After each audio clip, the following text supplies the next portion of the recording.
Hello. It's good to see you again. Oh, do you recognize me? Well, that's good. Yes, it's me. From the lab? I'm honestly quite pleased that you recognize my face. Was it that eye-catching? I apologize for coming here so late at night, by the way. I hope I didn't wake anyone here up? Oh, you live alone? Well then, lucky me. Lucky in the sense that I didn't wake anyone up, I mean.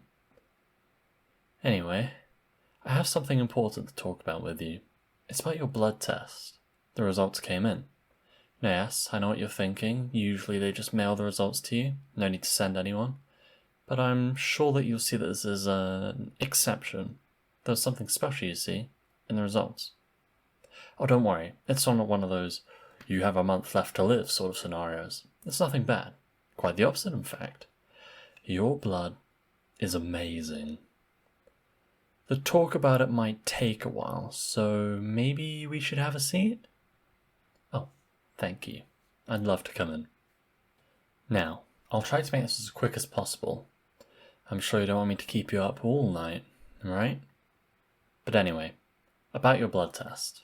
As I was saying, the results came in. And like I said, nothing bad. The results weren't disastrous by any means.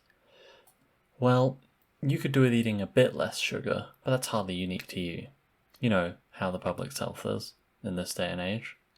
There wasn't anything that spelled out the end of the world for you.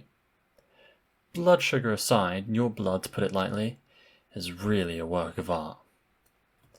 Now, to explain just what I mean, I'm going to have to give you a little background information. Where to begin? Say, do you believe in the supernatural? Ghosts, werewolves, vampires, that sort of thing? I'd imagine you're not much of a believer. Sorry, I know it's a weird question, especially coming from someone who works in a lab. I mean, you'd think I'd be a much more scientifically minded person, given my work. I don't actually know about ghosts and werewolves, to be frank. But why don't you give that mirror a good look, and tell me what you see?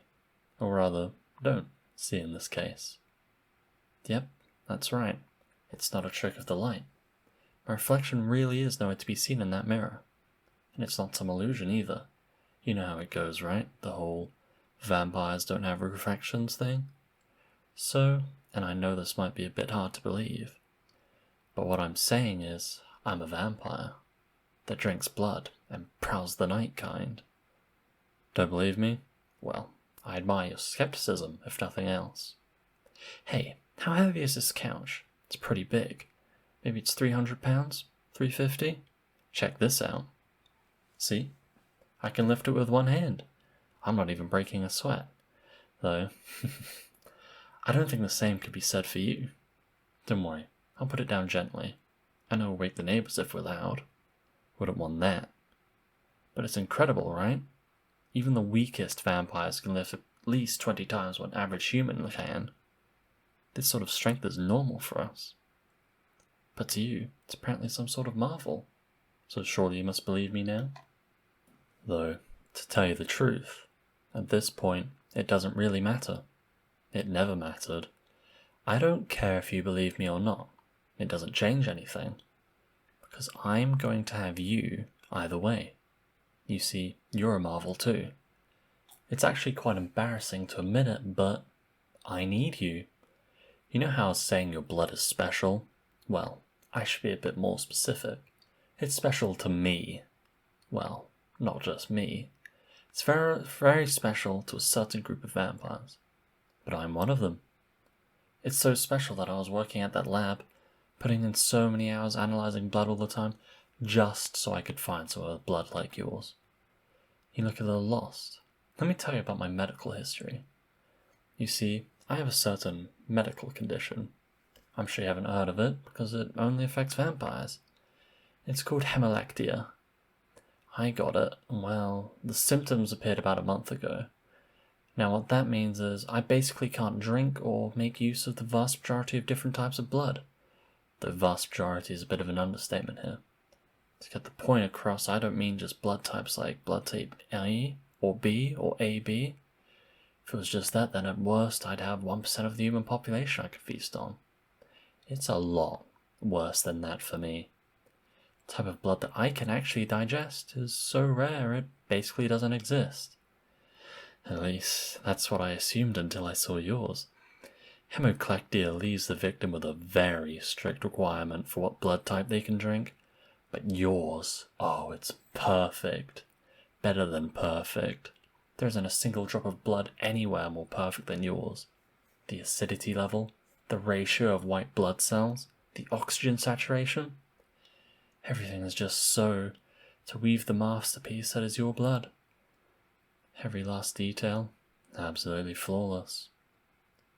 I'm salivating just thinking about it. Finally, blood I can actually drink. You have no idea how starved I've been. I just can't contain myself.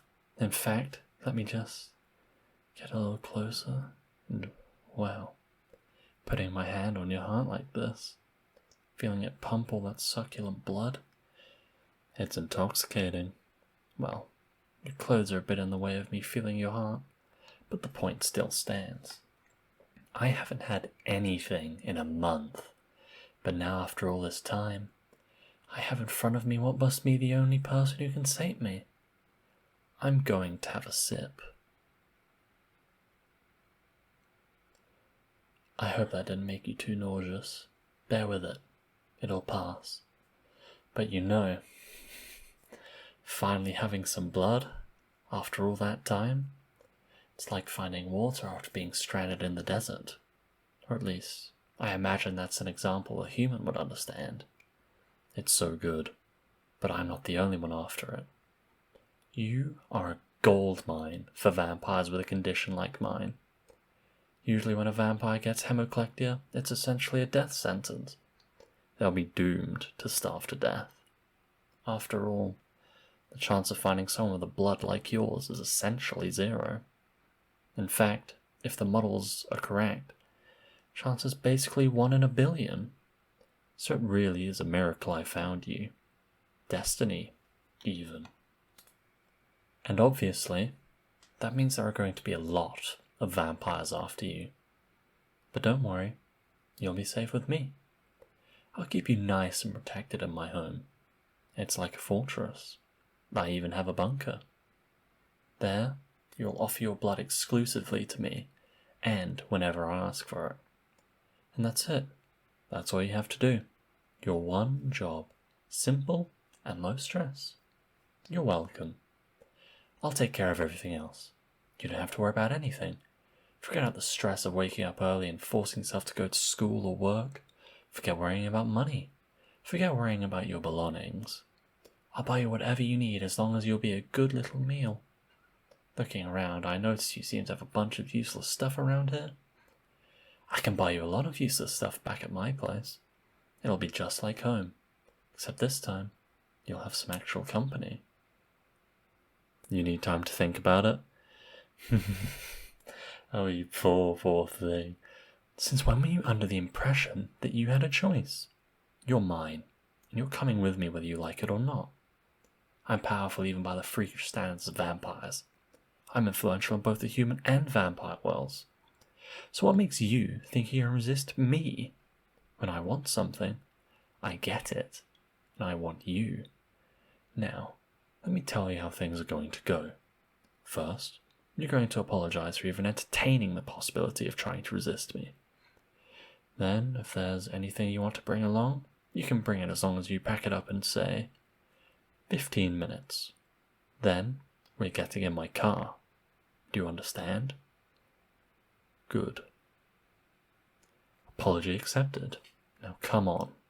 Your 15 minutes just started.